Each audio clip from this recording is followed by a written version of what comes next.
Hello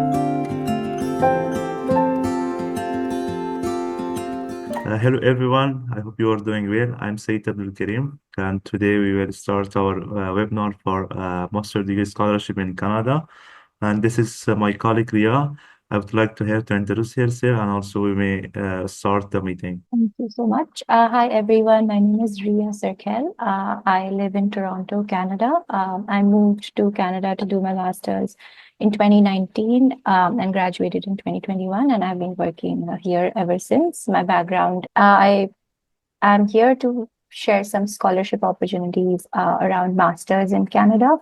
And yeah, I look forward to your questions after the presentation, but feel free to drop in your questions as they come up. Yeah. Okay, I perfect. can see. Great. So as I said, I'm going to be talking to you about masters in Canada. So let's start with a bit of an introduction about Canada as a country. So Canada is a very large country. It's the second largest country in the world, but the population is fairly small. It's only 38 million people. It's small in terms of the size of land. So there are like major urban hubs where most people are located. And some parts of the country can also be super remote and not have too many people. And that mostly has to do with the fact that it's a very cold country. So the major urban hubs are Toronto, Vancouver, and Montreal. So universities, I'm going to be talking to you about, two of them are located in Vancouver and Montreal. And one thing about Canada is it's home to large multicultural populations, and it's known to invite newcomers. And there are people from over 200 ethnic origins in Canada. So it's a very diverse and international country to live in. It's one of the developed countries in terms of economy as well as education. It's mostly driven by industries such as natural resources, manufacturing, technology, and has strong trade ties with the US. The education system is considered one of the best globally, and it has a focus on academic excellence. Before starting, I wanted to talk a bit about what the requirements and expectations are when you apply to a master's program. So in Canada, US, most Western countries, graduate studies are divided into two, so master's and PhD. So whenever you apply for either master's or PhD, it's through the graduate school or that graduate school of the university. So since both of them are clubbed together, it's a fairly competitive process because the idea of getting a master's degree is to really rigorously train you so that you can, you're really like a master in that discipline, right? So you have to really show your merit in the application, and that can be through your bachelor's degrees, transcripts and marks, as well as your professional experience, your leadership experience that you've accumulated. So it doesn't just have to do with your academics, but also your overall kind of profile. And you can build that up through professional experiences, volunteering, and other things like that. So I would really encourage everyone to think about what degree you want to pursue, because it makes it easier for you to then start working towards preparing for that degree. So along with, as I said, with a good academic background, they look for candidates' skills and experiences professionally as well.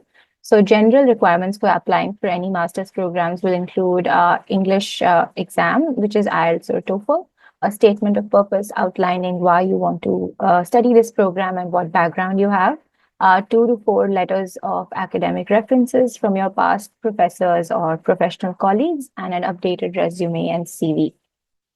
So your scholarship application might ask you to provide additional documents beyond the application that I just mentioned, where you will be able to talk about the financial need for the scholarship, additional references, and other information that you couldn't provide in your master's application. All right, so the 3 scholarships I'm going to be talking to you about are the first is Graduate Dean's Entrance Scholarship in Simon Fraser University in Burnaby, BC, which is very close to Vancouver, which is one of the major urban hubs in Canada. So this place is located in the west coast of Canada. It's warmer than the rest of Canada. Really beautiful, surrounded by the ocean and the mountains. And it's a well-known university with affordable tuition fees, as well as research opportunities available to students for helping with living expenses, as well as getting Canadian experience as they start the program. Within the university is pretty big, and it's like a big campus, and there's a lot of student housing, and you can choose to live in student housing because that's generally more affordable. Transportation is good with bus services from the university to the city. Even when within the university, you're able to take a bus. There's also a SkyTrain, which is like a metro, which is connected throughout the city. The second university I'm going to be talking to you about is the McBain Scholarship in McGill University, Montreal, Quebec. Montreal is a bilingual city, so most people speak in French in Montreal because Canada has two official languages, English and French, but English is very much accepted. Everyone understands English, so you don't really need to know French, but it's good to like learn a little bit. So Montreal is a really also, again, affordable city, and it has a very good extensive public transport system, including metro and buses. McGill University is in the heart of the city, so it's very easy to get in and around if you're located in campus. Again, rents are more affordable if you live on student housing. And McGill has a lot of on-campus job opportunities that can help with funding and professional development. The weather is cold. It's a little bit colder than Simon Fraser in Burnaby, BC, but people can adapt, and it's not that difficult. The third, scholarship opportunity is the Aga Khan International Scholarship Program. So this is not affiliated with a particular university, but it is for any university that you get admission into. So for example, you get admission into McGill University, you can apply to this scholarship program with your admission letter saying that I have got an admission into this university, but I do not have the financial means to support myself. So with your supporting documents, you can apply to this scholarship, and that applies to any reputed university in Canada. So let's start with looking into these in a little bit more detail. The first one is Graduate Dean's Entrance Scholarship. Best part about the scholarship is that you don't have to make a separate application for this. When you apply for your master's degree in Simon Fraser, you will automatically be considered for this degree, provided that you're applying to an eligible program. So I'm going to talk a bit more about that, but first I'll give you an overview of what the scholarship is. So it's intended to recruit outstanding applicants to master's and PhD programs by offering a multi-year award. So again, no need to keep renewing the award. You can get a multi-year award right from the get-go. So your tuition fee is covered. So the award value depends on academic unit approval and budgetary restrictions. Not all departments are offered this award. I'm going to show you which departments are offered. The value is from $1,000 to $8,000, and annual maximum is $24,000, which is enough to cover tuition fees for 1 year. And it can be held for a maximum of 2 years for master's and 4 years for PhD. So if you're applying for a master's degree, that's usually 2 years or 1.5 years. So that's going to be covered. So eligibility criteria is that the student must be entering a full-time graduate master's or PhD program. You have to have about 75% or 3 CGPA in your bachelor's degree. This and the successful candidate must be taking at least 6 credits to be eligible to hold the award. What this means is every course that you take in your master's degree will have a certain amount of credits. Usually one course is 3 credits. So you will have to take at least 2 courses per term to be eligible for this award. And finally, you will have to show your English language test results. So TOEFL or IELTS will be a requirement. If you have your bachelor's in English, you might be waived to this requirement, but you have to check with individual universities if that's the case. And I would recommend emailing someone from the department to ask. If you have a background in English, it can be done. So like I said earlier, students don't apply for this award. They are nominated for the award, and they are made by the people who are judging your master's application. So I would encourage you, if you're thinking of applying for this award, to mention it in your statement of purpose that I want to be nominated for this award based on these reasons. Yeah. So I'm going to show you now the university website and where you can find the eligible programs. So here are the programs where the Graduate Dean's Excellence Scholarship is eligible. So you can choose from these programs. It's a lot of programs. Just to give you an example, if we see political science, you can also see the other awards that are there on this for this program. So you can download a list and go through the list. I will say that please look out for the fact if the scholarship you're interested in is applicable for international students or not. The ones I'm showing you are applicable for international students, but whenever you look for any scholarship, just make sure it's applicable to international students. So like this says, it's open for international students. That's very important.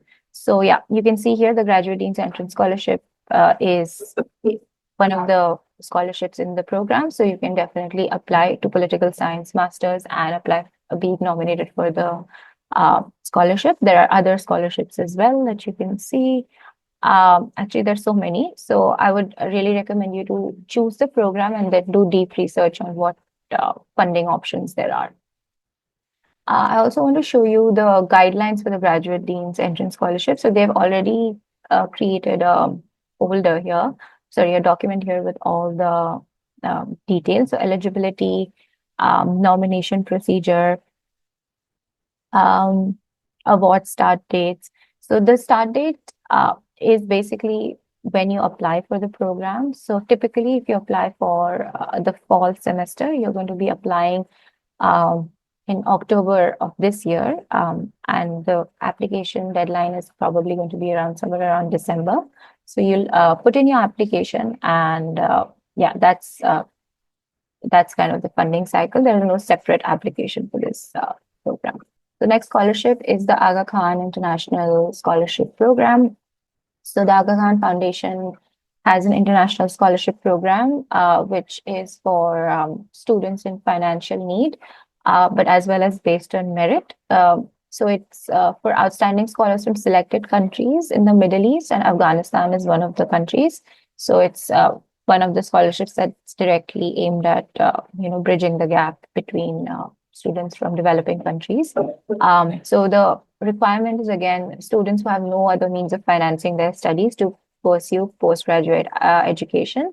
And recipients are selected through an annual competitive process, and they offer a limited number of awards in each cycle.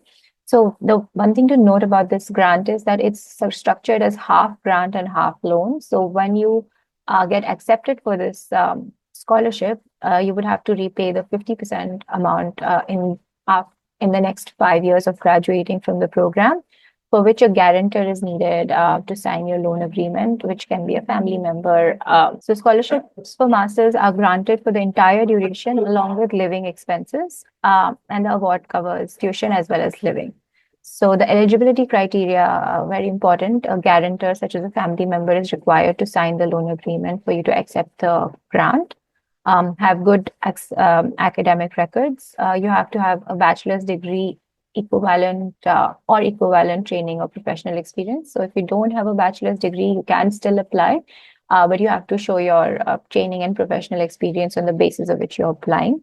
You have to demonstrate a genuine financial need, which I know all of you have. So that just have to kind of make that clear in your statement of purpose.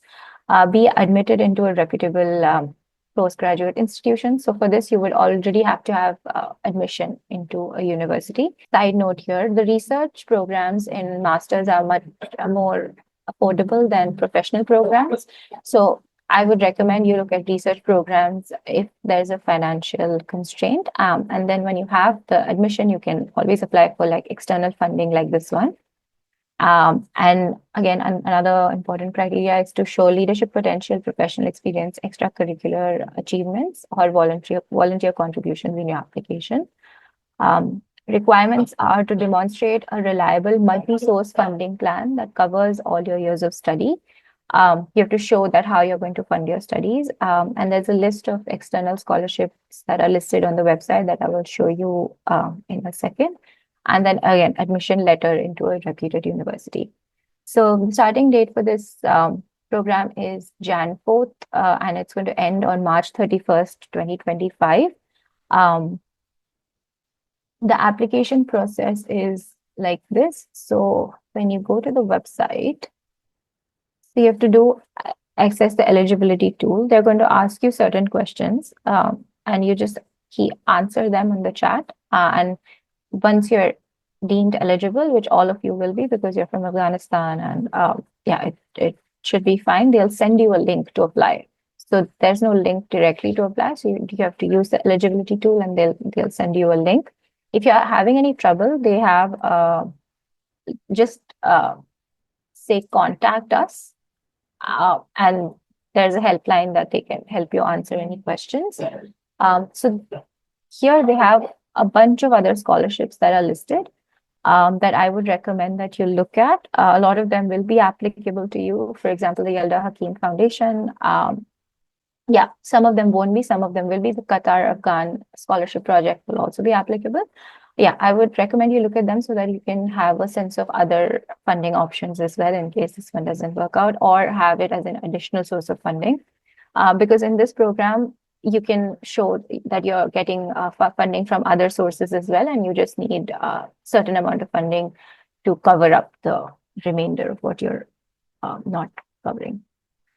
One of the tips for success is that they give priority to master's students, but will also consider PhD. So master students have a better success rate. And the second is check out the list of scholarships on their webpage so that you can apply for the for multiple scholarships and show in your plan that you have multiple sources of planning, multiple sources of funding. The third scholarship that I'll talk to you about is the 𝐭𝐚𝐬𝐭𝐞𝐫𝐬 Scholarship offered to the McGill University. This is a new scholarship. It's one of the first comprehensive scholarship in the sense that it covers your living expenses as well as your tuition, and it's open to international students as well. While doing my research, I realized a lot of scholarships are just for Canadians and permanent residents, which creates a barrier. So this one is good because it's also available to international students.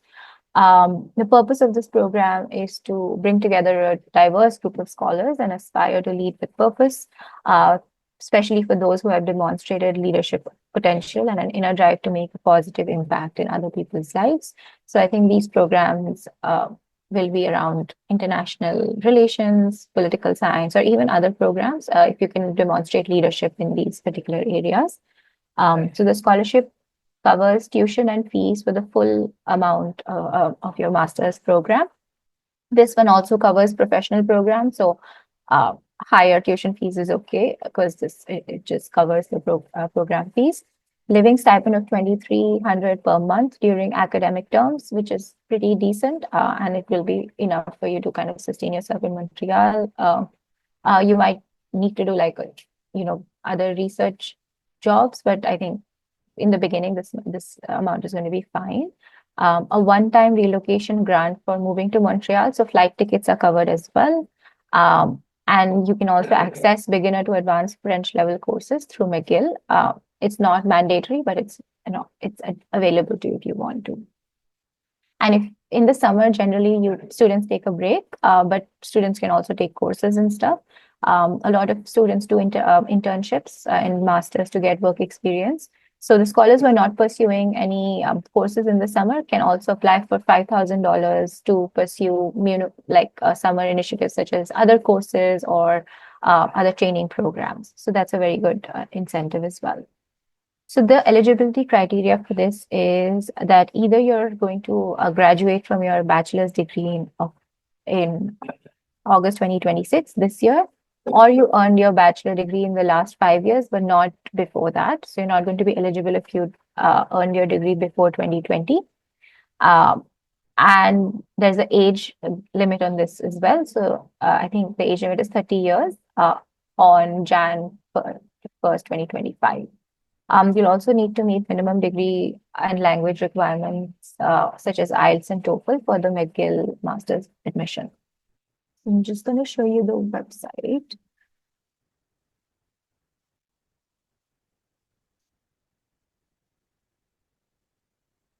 So this is the scholarship website.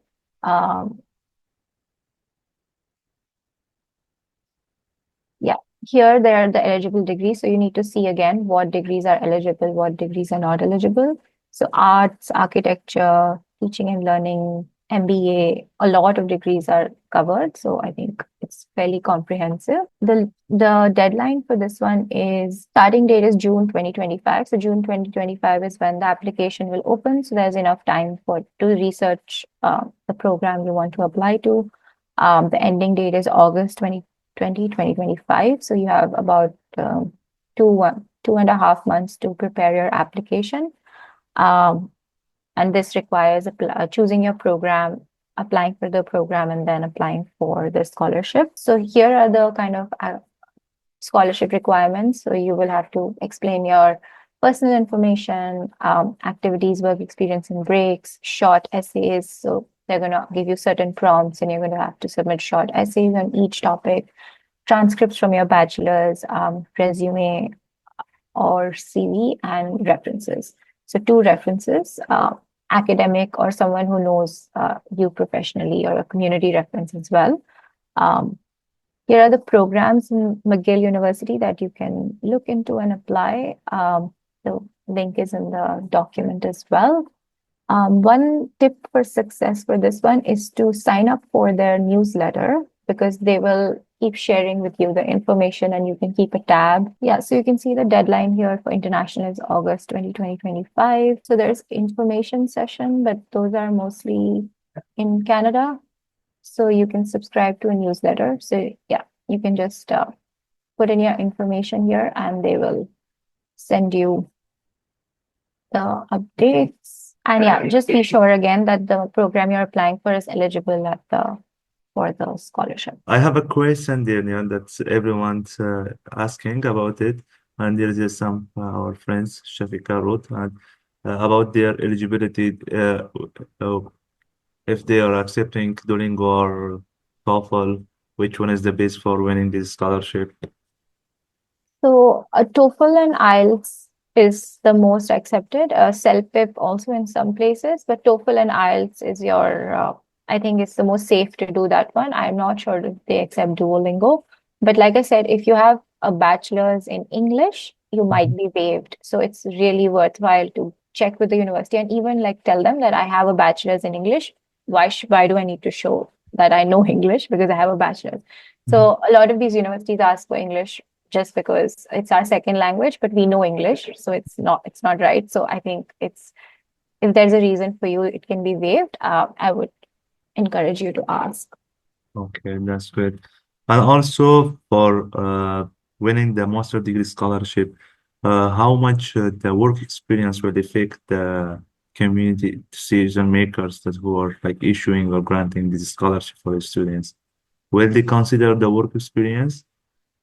Yeah, for sure. So it doesn't have to be a lot of work experience, but 1 or 2 years is also good. And if it's not work experience, even volunteer experience is good, because yeah, it just shows that you are, committed to kind of building your profile in that area. So yeah. That's great. And you mentioned that for the bachelor during the bachelor degree, research work is important for this scholarship. What do you mean? You mean it's like kind of article writing or do some project or joining competitions or this kind of thing? Yeah, so all of the above. When I say research, it can mean like any of these things. If you did a research paper as part of your course, you can even showcase that. If you did something like a project with your professor, that is also applicable. If you wrote an article on like a project that you did, even that is applicable. So any research experience you can show in terms of like, I conducted the research, I wrote a report, that just shows them that you're able to do like, these kind of tasks, because in masters, it's mostly about like research. Okay, that's great. So, thank you, dear Nargis. I think everything was clear and there is no questions. So if you want to share something, some tips at the end, Ms. Ria, you are free to share. Yeah, absolutely. I would actually be really interested in learning about what programs you're looking at. I will be able to help you a lot more if I know, because like I said, there are so many programs, each have different kind of requirements. But the one thing that I will say is that the if the process is making you feel like it's too difficult, it's because it's designed that way. And I know all of you are very like resilient. You've gone through so many difficulties, so you can do it. We just have to kind of work to make our application good and just take the time that it needs, right? Shortlist your programs, shortlist your universities, and do it in a planned way. And there's no reason that you will not be successful. Just be a little bit patient because you're coming from a different educational background, right? I also moved from India to Canada, so I had to face a lot of differences and challenges. So we just have to be kind of kind to yourself and understand it's a different education system, but it's not something you can't do. So yeah, I would say that if you plan ahead and you make your application good, it's going to be fine. And the people who are watching us from our YouTube channel or the social media, if they have problem or want to apply for this scholarship and face some problem, so they can write us an email, EAGT program@abotafghanistan.org. So through this email, we will review their applications, and if they meet the requirement, then we connect them to RIA to solve their problem. And also, you can download the PDF of this webinar from our website, from EGT section, also click to GPG scholarship. Then you will come to Canada section on the chapter, and then you will go to master degree the options. Then you will find the PDF and just click, and you can download it and access the whole links. So thank you, Ria. Thank you, everyone, for joining us and for watching from us from YouTube. So that was a great meeting. Have a good day.